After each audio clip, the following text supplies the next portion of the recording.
Luego de haber visto en las clases anteriores ADN en una manera más general, hoy vamos a hablar de la replicación, transcripción y traducción del ADN, ¿sí? Primero, cuando una célula madre quiere formar células hijas, necesita que el ADN se replique para darle la mitad a una hija y la mitad a la otra hija, ¿sí? Como ven, aquí en este proceso participan muchas enzimas, como las proteínas SCB, la topoisomerasa y la helicasa, que ahora la vamos a ver a continuación. Perdón, primero vamos a ver cuáles son las características de la replicación del ADN. Primero, que es semiconservativa, ¿sí? Eso quiere decir que le da mitad de la cadena a cada hija, ¿sí? Una hebra va a ir a esta hija y la otra hebra va a ir a la otra hija, ¿sí? Y a partir de estas dos hebras, ¿sí?, es que va a ocurrir la replicación del ADN.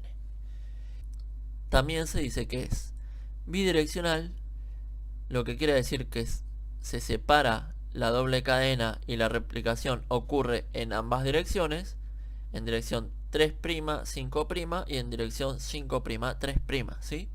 Y se dice que es semidiscontinua. ¿Por qué? Porque hacia un lado se va a copiar de manera continua y hacia el otro lado se va a copiar de manera discontinua, de a pedacitos, ¿sí? Bueno, ahora, ¿qué enzimas participan? Como dijimos hace un momento, vamos a empezar con la primera etapa. Y en la primera etapa, las enzimas que participan son la helicasa, que va a ser la encargada de cortar la cadena de ADN, las proteínas SCB, que las van a mantener separadas, ¿sí? Y la girasa, que es un tipo de topoisomerasa, que lo que hace es desenrollar la cadena y evitar que se vuelva a enrollar.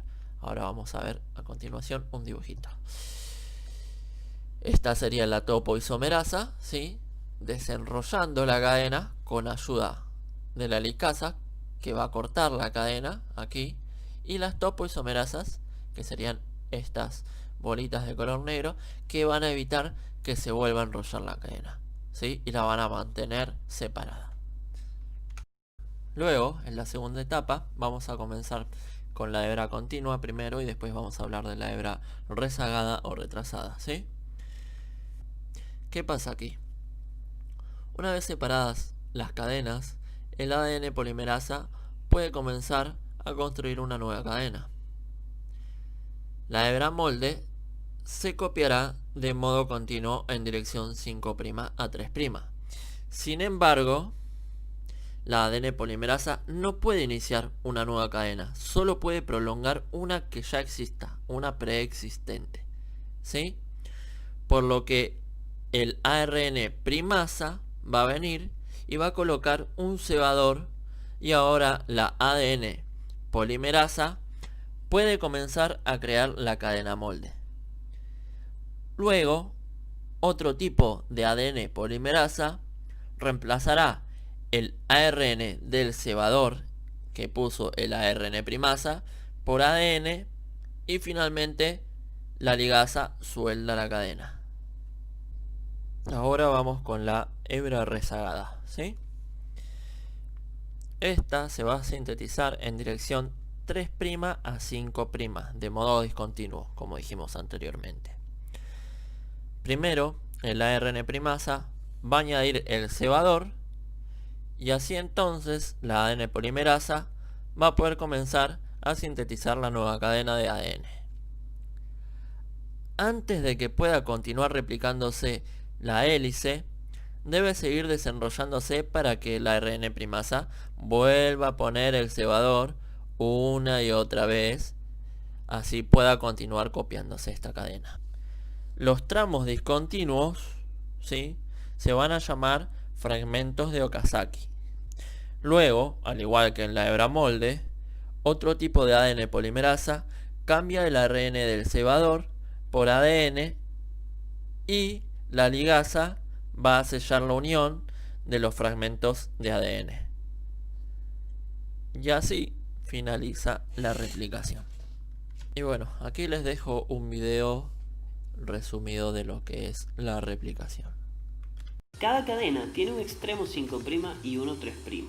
Como el ADN es antiparalelo, la hebra complementaria tendrá sentido 3', 5'.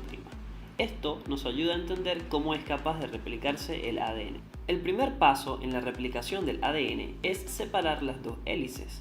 Esto se hace gracias a la ruptura de los puentes de hidrógeno que unen a las bases. Todo esto es posible gracias a la enzima helicasa, que crea la horquilla de replicación. Cada cadena de la horquilla es una hebra molde a partir de la cual se creará una hebra complementaria, y se obtendrán dos ADNs idénticos a partir de uno. Una enzima llamada primasa inicia el proceso. Esta crea una pequeña cadena de ARN a la cual llamaremos primer. Este es el punto de inicio de la construcción de la hebra complementaria.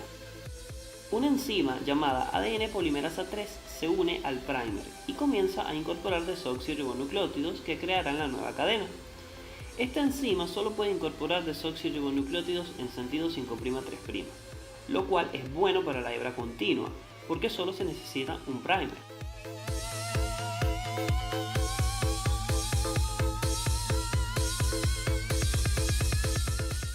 Ahora, para la hebra discontinua no se puede hacer en este sentido, porque su dirección es 3', 5', así que se replica en dirección contraria. La ARN primasa sintetiza varios primers en la hebra discontinua y luego la ADN polimerasa 3 sintetiza fragmentos de ADN entre un primer y otro, a los cuales llamamos fragmentos de Okazaki con dirección 5', 3'. Aquí podemos observar el proceso.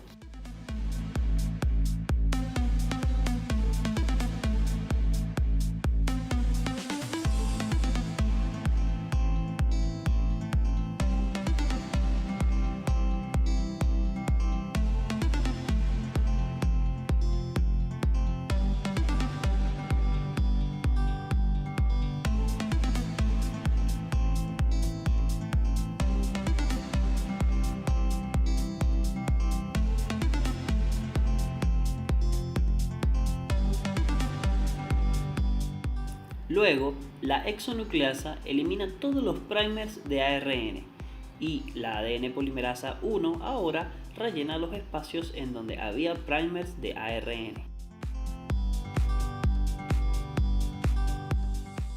Finalmente, la ADN ligasa liga o une todos los fragmentos de ADN en ambas cadenas, creando así dos ADNs idénticos a partir de uno. Bueno, ahora vamos con la transcripción. La transcripción es el proceso en el que se pasa la información del núcleo en forma de ADN a ARN, ¿sí? Para que luego salga del núcleo a través de los poros y se dirija hacia los ribosomas, donde pueda ser leído y así sintetizar las cadenas de aminoácidos. Bueno, la transcripción en procariotas y eucariotas es diferente, por eso vamos a comenzar primero con procariotas, ¿sí?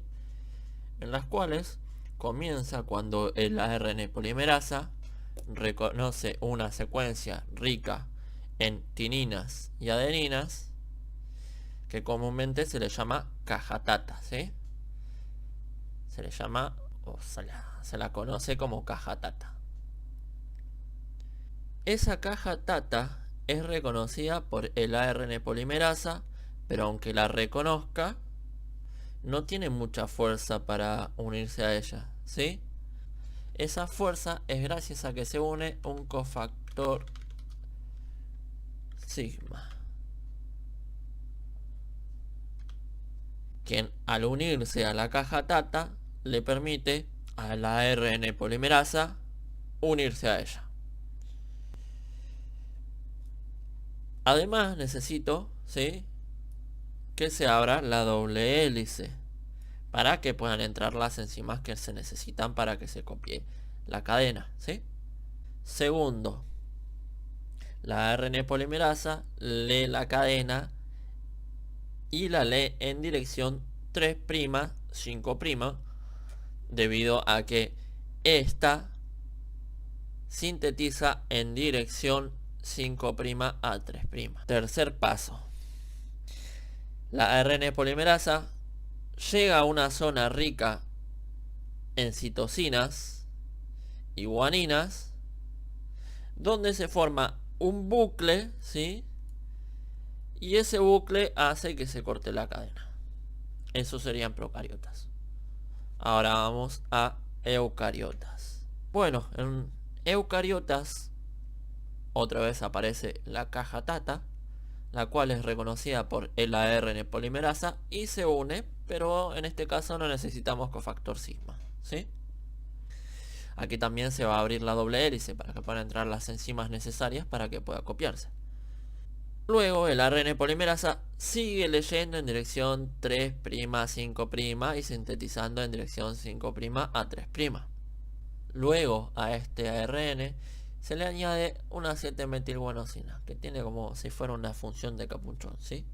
Que le va a permitir al ARN salir del núcleo, va a permitir que sea reconocido este ARN mensajero por el ARN de traducción, y también lo protege de ser degradado, ¿sí? Por último, en la finalización llega a una zona rica en tininas y adeninas, donde se le va a añadir una poliadenina, ¿sí? Que son muchas adeninas, a la cola de este ARN.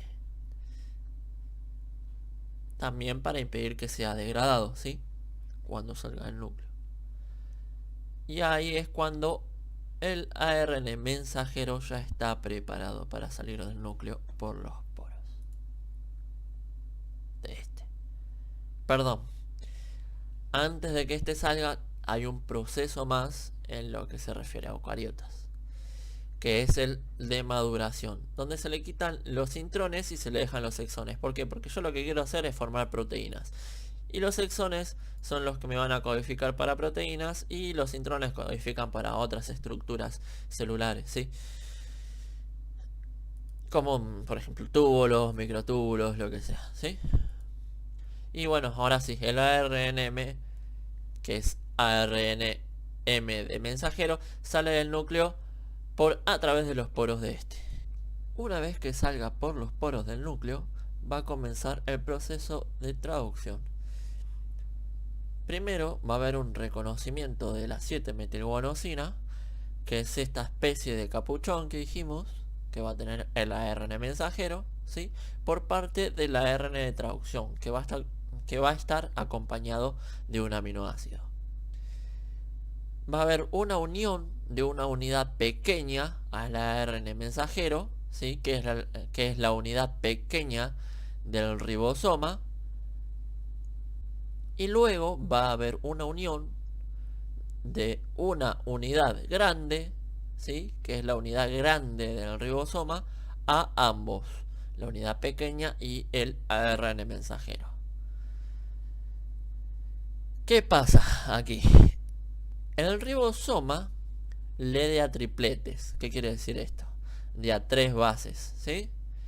Estas 3 bases de aquí van a ser el codón, y el ARNT de traducción va a ser el anticodón, que le va a traer el aminoácido que corresponde a esas 3 bases. Así es como se van a ir uniendo los aminoácidos a la cadena peptídica, ¿sí? Que es la cadena de todos los aminoácidos que van a formar luego una proteína.